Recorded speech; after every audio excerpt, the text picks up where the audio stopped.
everyone, Maureen here with Crowdfunding Advisors. I hope you all are having a wonderful day. Today I'm talking about types of crowdfunding. Now, this is not an exhaustive list. There are other ways to crowdfund, but when we think about what startups, entrepreneurs, and small businesses can do to raise capital for their business, these are some of the types of crowdfunding that they can take advantage of. First, what's crowdfunding? Crowdfunding is an act, right, of a large group of people coming together, pooling their resources, money, towards a cause, a business venture, a project, you name it. So when we think about what crowdfunding is generally, let's look at how these types of crowdfunding will be beneficial for startups, entrepreneurs, small businesses, and what's expected with each type of crowdfunding. First, let's start with donation-based. So donation-based crowdfunding is exactly what it sounds like.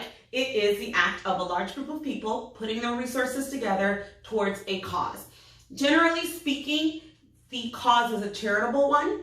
And when it comes to donation-based crowdfunding, the people who are giving the money towards this cause don't expect anything in return. They're giving this money, their hard-earned money, out of the goodness of their heart.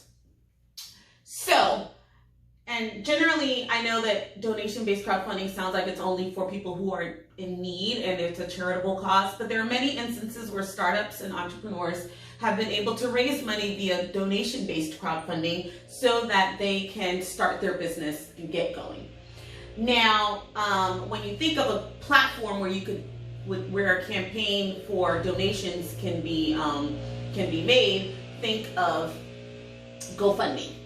So, and just as an aside, I am not sponsored or suggesting anyone go to any specific platform. Just want to give you an idea of some of the platforms that allow for these different types of crowdfunding. Second, rewards-based crowdfunding. So rewards-based crowdfunding is essentially this large group of people giving money towards this project, venture, let's say, or cause, and they are expecting something in return. What are they expecting? They might be expecting a discount for a service that could be offered sometime in the future. They might be expecting a widget, some swag. They might be expecting, for example, there are times where a campaign will say, if you give $20, I will give you a t-shirt. If you give $50, I will give you a t-shirt and a mug. So, there are perks associated with the amounts that people give towards these rewards-based crowdfunding campaigns. Another example is if you are, let's say, creating a new type of yoga mat, and you need funds from people to be able to start the manufacturing of those types of yoga mats, this special type of yoga mat. So what you will do is, once you gain the funds, whoever gives, you might have a threshold or maybe not, but whoever gives, they can expect to be one of the first ones to get this specialized yoga mat that you're creating. So that's the reward they get for helping you get off your feet, if you will, and start manufacturing. Third is equity and debt crowdfunding. Yes, these are two different types of crowdfunding, but I kind of lump them together because they fall under Reg CF, Regulation Crowdfunding of the Jobs Act of 2012. Jobs Act stands for Jumpstarting Our Businesses and Startups.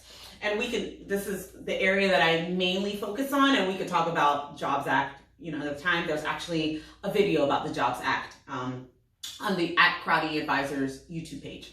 But in terms of equity and debt crowdfunding, in this instance, both parties who are part of these, who are giving money towards these types of crowdfunding campaigns, equity and debt, they are considered investors. But under equity, what they're expecting in return is ownership interest in the business. Regardless of the size, it can be very small, it can be very limited in terms of voting, etc., but they're expecting some sort of ownership interest in the business. With debt crowdfunding, the investor is expecting payments back with interest, or in some instances, some campaigns, what they offer back is a share of the revenues. So that's equity and debt. Last type that we'll talk about today is royalty-based crowdfunding. So with royalties, this type of crowdfunding is really good for creatives and people who are content creators, digital creators, etc. And in this instance, and musicians as well, music creators.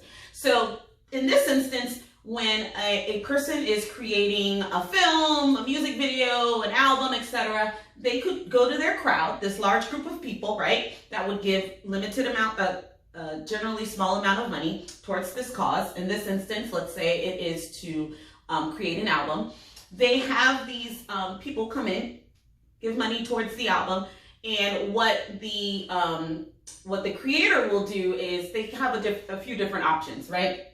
So one option could be as they will create the music, and once it's created, they will give a copy of the album digitally, of course, to the different people who helped them create the album. Another way is if this person is a digital creator, let's say, they are able to create videos, little short films, etc., and people pay to have access to that on a particular platform. And so what's good about the royalty-based crowdfunding campaign is that it is able to get more money into the pocket of creators. Many instances, especially in the music industry and film industry, a lot of people get paid before the artist does. And so it really cuts down on how many people are involved in this process, especially if the artist can keep their own fans engaged. So those are the types of crowdfunding. I wanted to make sure that we kind of broke them down a little bit, just so you know that these are different options that you have as an entrepreneur or startup.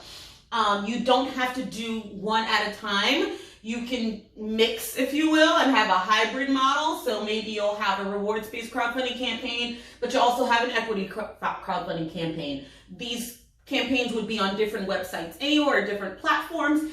So there wouldn't necessarily be a conflict. And I know I mentioned Gofundme for donation-based. For rewards-based, think of Kickstarter, Indiegogo.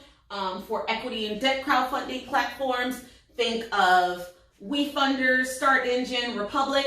And then for royalties, think of Ujo Music, UJO Music. So that's all I got for you today. Hopefully this was informational and helpful. If you have any questions, of course, feel free to put them down in the comments and I will answer them. Have a good day.